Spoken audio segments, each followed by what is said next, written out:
د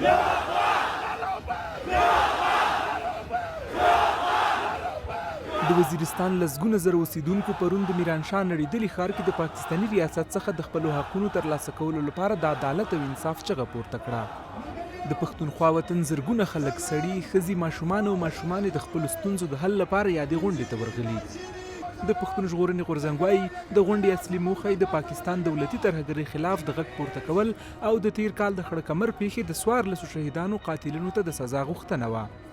دغه غونډې ته د منظور احمد پښتین، علي وزیر، محسن داوړ، عثمان کاکړ او افراسیاب خټک په ګډون د پښتون وطن ګڼ مشران ورغلي وو. د پښتون ژغورنې غورځنګ مشر منظور احمد پښتین دې غونډې ته په وینا کې پاکستاني ریاست ته په اشارې وویل چې دا غورځنګ نه ماتېدونکی دی او پر مخ به ځي. موږ تاسو ته سوالونه منتونه وکړل چې دا خاوره پرېږدئ، دا خاوره نه لرې شئ، دلته ترهګري مه جوړوئ، دلته ترهګر مه جوړوئ. تاسو نه منله، نن ولسونه راچک شوي دي، نن لر او بر پښتانه په اتفاق دي.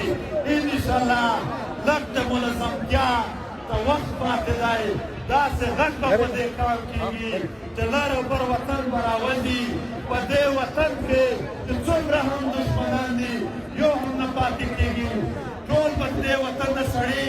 د دغه غورځنګ یو بل مخکښ غړي هم یادې غونډې ته د خبرو پر مهال وویل چې لر او بر وطن کې چاته د وراني کولو اجازه نه ورکوي او ګلبدین حکمتیار د اسلام آباد څخه د افغانستان حکومت خلاف بیانیې نه ورکوي. دا ځکه نوسته په افغانستان کې ځون خلک ته مخامخ کړی و چې وکیل ونشول ډېر په 11 موقع په 9 موقع په 10 نمبر باندې خلک راغلي شمپني په حق شوی کړه. دا یې مکمل ریجکټ کړو.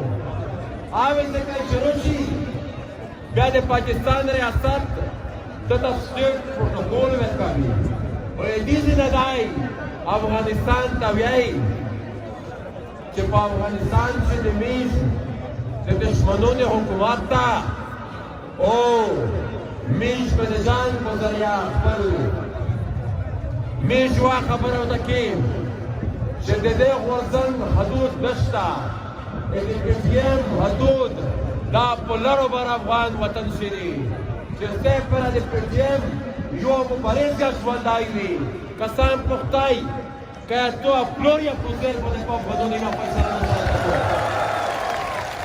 دې څنګه مخنیوي د پی کو. د ګلبدین حکمتیار په مشرۍ اسلامي حزب د محسن داوړ د خبرو په ځواب کې له سویلو ډډه وکړه. د پښتون ژغورنې غورځنګ شاوخوا 3 کاله مخکې د پاکستاني ریاست د ظلمونو خلاف رامنځته شوی او موخه د پاکستاني استخباراتو له لوري د زرګونو ورکه شویو پښتنو پیدا کول، د پښتنو په سیمو کې د ماینونو لرې کول او په ټوله کې پښتنو ته د انصاف غوښتل دي. امن زنده باد، سوله زنده باد، ټول پښتانه زنده باد.